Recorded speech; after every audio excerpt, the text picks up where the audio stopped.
ನಿಜವಾಗ್ಲೂ ಪದಗಳೇ ಸಿಗ್ತಾ ಇಲ್ಲ. ನನ್ನ ಹೆಸರು 2 ಅಕ್ಷರ ಆದ್ರೂ ಇಷ್ಟು ಸುಂದರವಾಗಿದೆ ಅಂತ ನನಗಿವತ್ತೇ ಗೊತ್ತಾಗಿದ್ದು.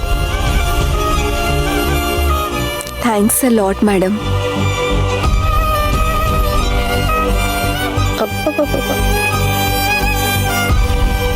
ಈಗ ನಿನ್ ಸರ್ದಿ, ಕೈ ಕೊಡು.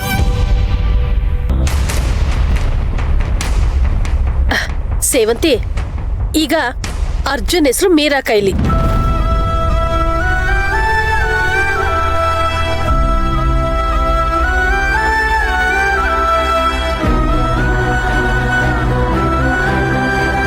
ದೇವ್ರೆ, ಇದೆಂಥ ಪರೀಕ್ಷೆನಪ್ಪ. ಅರ್ಜುನ್ ಸರ್ ಹೆಸರನ್ನ ನಾನೇ ನನ್ನ ಕೈಯಾರೆ ಇನ್ನೊಬ್ಳ ಕೈ ಮೇಲೆ ಹೇಗ್ ಬರೀಲಿ? ಹಾಗೆ ಬರೆಯಕ್ ಸಾಧ್ಯನಾ ನನ್ನ ಕೈಲಿ?